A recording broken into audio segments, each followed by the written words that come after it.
Hello friends, હું વિજય ગોંડલિયા મારી જ્ઞાન સરિતા યુટ્યુબ ચેનલમાં તમારું હાર્દિક સ્વાગત કરું છું।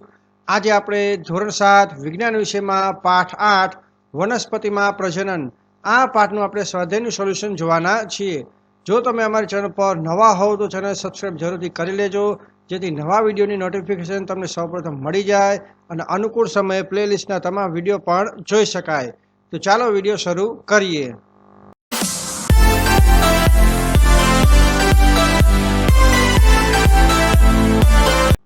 તો આપણે શરૂ કરીએ પાઠનું સ્વાધ્યાય। સ્વાધ્યાયમાં પ્રશ્ન નંબર 1, ખાલી જગ્યા પૂરો। તો નંબર 1, વનસ્પતિના વાનસ્પતિક ભાગમાંથી નવો છોડ નિર્માણ પામવાની ક્રિયાને ખાલી જગ્યા કહે છે। તો અહીંયા આપણે જવાબ લખીશું વાનસ્પતિક પ્રજનન।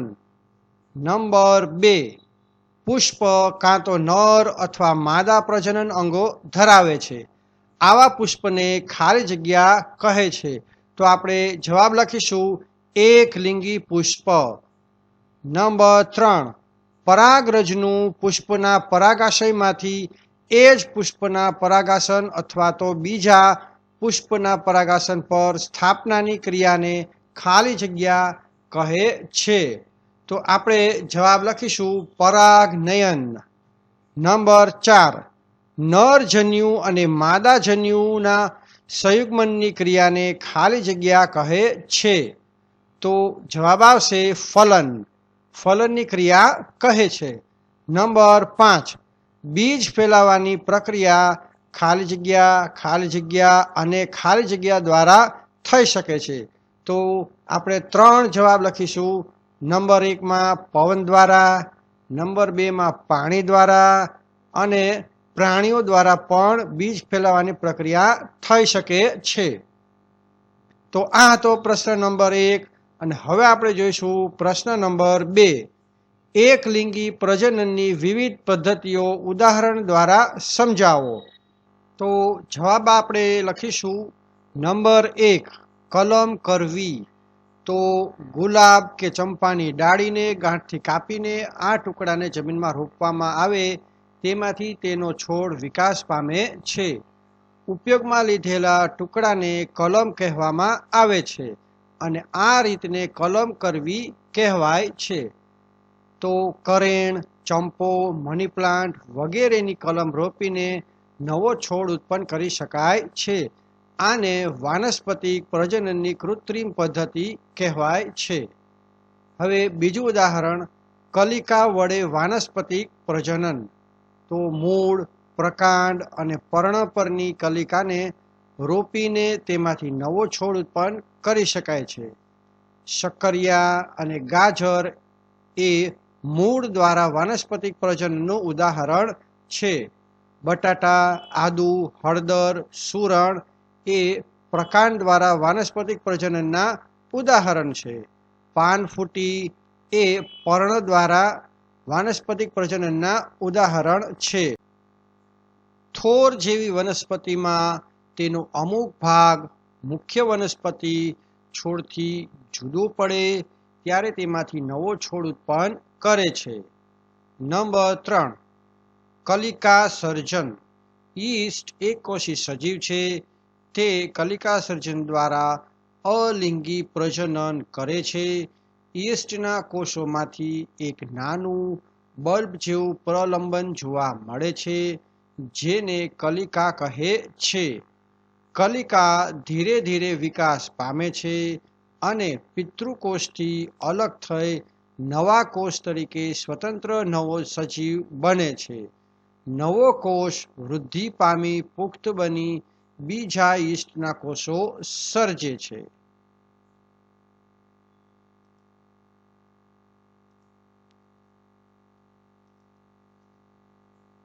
નંબર 4, અવખંડન। તો તળાવના પાણી પર લીલા રંગનો જથ્થો જોવા મળે છે, તે સ્પાયરોગાયરા લીલ કહેવાય છે। પાણી અને પોષક તત્વો મળી રહેતા લીલ ઉગે છે। તે સ્વાવલંબી વનસ્પતિ છે। તે અવખંડન દ્વારા ખૂબ જ ઝડપથી બહુગુણિત થાય છે।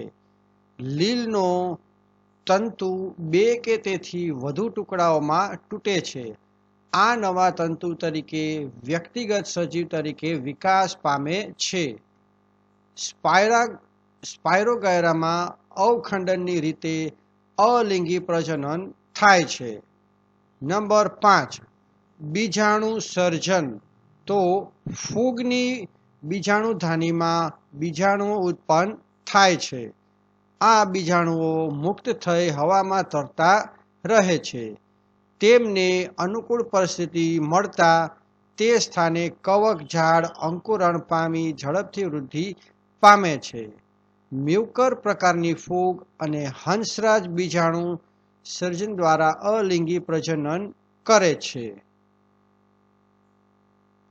પ્રશ્ન નંબર 3, તમે લિંગી પ્રજનન દ્વારા શું સમજ્યા તે વર્ણવો. તો તેનો જવાબ આપણે આ રીતે લખીશું. લિંગી પ્રજનનમાં નરજન્યુઓ અને માદાજન્યુઓ વચ્ચે સંમેલન થવું જરૂરી છે. પુષ્પમાં નર પ્રજનન અંગ પુંકેસર છે અને માદા પ્રજનન અંગ સ્ત્રી કેસર કહેવાય છે. પુંકેસરમાં પરાગાશયમાં ઉત્પન્ન થતી પરાગરજ નરજન્યુઓ પેદા કરે છે અને સ્ત્રી કેસરમાં અંડાશયમાં અંડક માદાજન્યુઓ હોય છે. પુંકેસરની પરાગરજ સ્ત્રીકેસરના પરાગાસન પર પડે છે ત્યારે નરજન્યુઓ અને માદાજન્યુઓ જોડાઈ ફલિતાંડ બનાવે છે. આ સપુષ્પી વનસ્પતિઓમાં થતું લિંગી પ્રજનન કહેવાય છે. હવે આપણે જોઈશું પ્રશ્ન નંબર 4.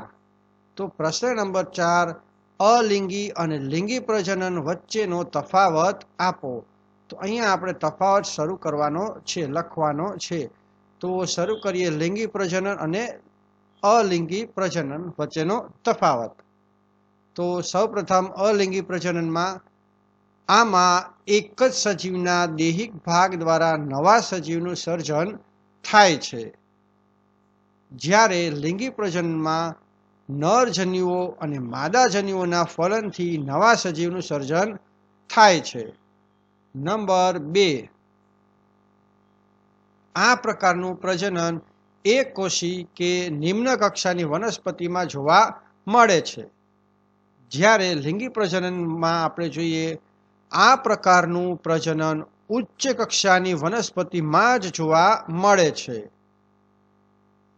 નંબર 3, તેમાં નવા સજીવના સર્જન માટે બીજની જરૂર હોતી નથી. નંબર 3, તેમાં નવા સજીવના સર્જન માટે બીજની જરૂરિયાત રહે છે. અલિંગી પ્રજનનમાં નંબર 4, આમાં પેદા થતી સંતતિમાં પિતૃઓ જેવા જ લક્ષણો હોય છે. જ્યારે લિંગી પ્રજનનમાં પેદા થતી સંતતિમાં પિતૃઓ જેવા બધા જ લક્ષણો રહેતા નથી. હવે આપણે જોઈશું પ્રશ્ન નંબર 5, પુષ્પના પ્રજનન અંગોની આકૃતિ દોરો. તો આપણે જવાબમાં લખીશું પુષ્પનું નર પ્રજનન અંગ પુંકેસર અને માદા પ્રજનન અંગ સ્ત્રીકેસર છે. જે આપણે આ રીતે દોરીશું. તો આ છે પુંકેસર અને આ છે સ્ત્રીકેસર. તો તમારે આ રીતે આકૃતિ દોરવાની છે. પ્રશ્ન નંબર 6, સ્વપરાગનયન અને પરપરાગનયન વચ્ચેનો તફાવત આપો. તો આપણે શરૂ કરીએ સ્વપરાગનયન. એમાં નંબર 1, આ પ્રકારના પરાગનયનમાં એક પુષ્પના પુંકેસરની પરાગરજ તે જ પુષ્પના સ્ત્રીકેસરના પરાગસન પર સ્થાપિત થાય છે. જ્યારે પરપરાગનયનમાં આ પ્રકારના પરાગનયનમાં એક પુષ્પના પુંકેસરની પરાગરજ તે જ છોડના બીજા પુષ્પ અથવા તેના જેવા અન્ય છોડના પુષ્પના પરાગાસન પર સ્થાપિત થાય છે.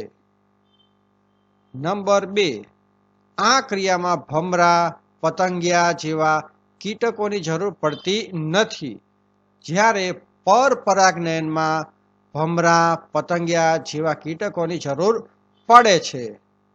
સ્વપરાગનયનમાં નંબર 3, તેના દ્વારા ઉત્પન્ન થતા ફળ અને બીજ સાધારણ કક્ષાના હોય છે, જ્યારે પરપરાગનયનમાં તેના દ્વારા ઉત્પન્ન થતા ફળ અને બીજ સારી જાતના હોય છે.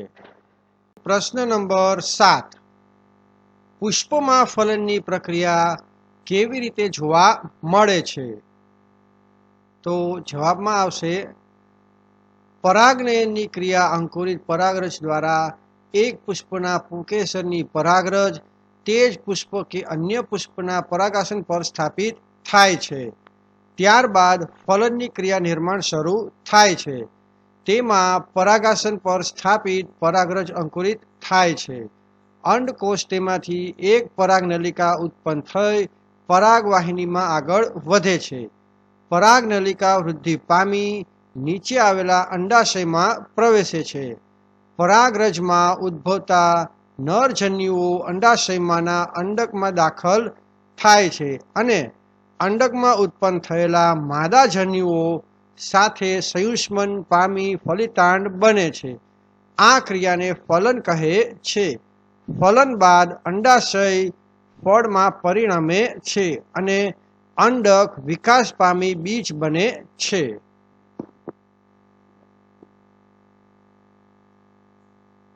પ્રશ્ન નંબર 8, વિવિધ રીતે થતા બીજ વિકિરણ સમજાવો. તો જવાબમાં આપણે લખીશું પવન, પાણી તથા પ્રાણીઓ દ્વારા વનસ્પતિમાં બીજ વિકિરણ થાય છે. તો હવે નંબર 1, પવન દ્વારા બીજ વિકિરણ. તો તેમાં આપણે લખી શકાય કેટલીક વનસ્પતિના બીજ નાના, હલકા અને પાંખોવાળા હોય છે. દાખલા તરીકે સરગવો અને મેપલ. કેટલીક વનસ્પતિના ફળ તથા બીજ હલકા અને રોમમય પણ હોય છે. દાખલા તરીકે સૂર્યમુખીનું ફળ, મદારનું બીજ. આવા બીજ પવન સાથે હવામાં ઉડે છે અને દૂર દૂર સુધી ફેલાય છે. આમ બીજને ફેલાવવામાં પવન મદદ કરે છે. નંબર 2, પાણી દ્વારા બીજ વિકિરણ. તો તેમાં આપણે લખીશું કમળ, પોયણું અને નાળિયેરીના બીજ પાણી દ્વારા એક સ્થળેથી બીજા સ્થળે જાય છે. આમ તેમનામાં બીજ વિકિરણ પાણી દ્વારા થાય છે. નંબર 3, પ્રાણીઓ દ્વારા બીજ વિકિરણ. તો કેટલીક વનસ્પતિના બીજ કાંટાવાળા હોય છે. આથી તે વનસ્પતિની નજીકથી પસાર થતા પ્રાણીઓના શરીરે કાંટાવાળા બીજ ચોંટી જાય છે અને દૂરના સ્થળે પહોંચે છે. દાખલા તરીકે જોઈએ તો ગોખરું અને ગાડરિયું. નંબર 4, શીંગ ફાટવાથી બીજ વિકિરણ. તો કેટલીક વનસ્પતિના બીજ સુકાઈને ફાટે છે અને દૂર સુધી વેરાય છે. આ રીતે બીજ વિકિરણ થાય છે. દાખલા તરીકે વટાણા. હવે આપણે જોઈશું પ્રશ્ન નંબર 9, કોલમ 1માં આપેલી વિગતોને કોલમ 2 સાથે જોડો. તો શરૂ કરીએ. નંબર 1, કોલમ નંબર 1માં કલિકાથી આપણે શરૂ કરશું. કલિકાને આપણે જોડીશું નંબર સી સાથે એટલે યીસ્ટ.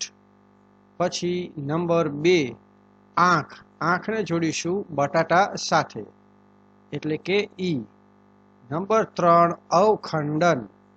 એને આપણે જોડીશું નંબર બી સાથે સ્પાયરોગાયરા. નંબર 4, પાંખો. પાંખોને આપણે જોડીશું નંબર એ સાથે એટલે કે મેપલ. નંબર 5, બીજાણુ. બીજાણુને આપણે જોડીશું નંબર ડી સાથે એટલે કે મ્યુકર. તો આ રીતે તમે જોડકા જોડી લેજો. હવે આપણે જોઈશું પ્રશ્ન નંબર 10, સાચો વિકલ્પ પસંદ કરો. તો હવે આપણે સાચો વિકલ્પ પસંદ કરી અને આપણે જવાબ પૂરવાના છે. તો નંબર 1, વનસ્પતિનું પ્રજનન અંગ ખાલી જગ્યા છે. તો પર્ણ, પ્રકાંડ, મૂળ અને પુષ્પ આ ચારમાંથી સાચો જવાબ કયો છે? તો આપણે જોઈએ તો પુષ્પ. તો વનસ્પતિનું પ્રજનન અંગ પુષ્પ છે. હવે જોઈએ નંબર 2, નર અને માદા જન્યુઓનું સંયુગ્મન ખાલી જગ્યા કહેવાય છે. તો ફલન, પરાગનયન, પ્રજનન અને બીજ નિર્માણ. તો આમાંથી આપણે સાચો જવાબ લખીશું ફલન. નંબર 3, પરિપક્વ અંડાશય એટલે કે બીજાશય ખાલી જગ્યા બનાવે છે. તો બીજ, પુંકેસર, સ્ત્રીકેસર અને ફળ. આ ચારમાંથી આપણે સાચો વિકલ્પ છે ફળ. તો પરિપક્વ અંડાશય ફળ બનાવે છે. નંબર 4, બીજાણુ સર્જન કરતી વનસ્પતિ ખાલી જગ્યા છે. તો ગુલાબ, બ્રેડ મોલ્ડ એટલે કે યુકર, બટાટા અને આદુ. તો સાચો વિકલ્પ છે બી, બ્રેડ મોલ્ડ. એટલે બીજાણુ સર્જન કરતી વનસ્પતિ બ્રેડ મોલ્ડ છે. નંબર 5, પાનફૂટીમાં પ્રજનન ખાલી જગ્યા દ્વારા થાય છે. તો પ્રકાંડ, પર્ણ, મૂળ અને પુષ્પ. આ ચારમાં સાચો વિકલ્પ છે પર્ણ. પર્ણ દ્વારા પાનફૂટીમાં પ્રજનન થાય છે.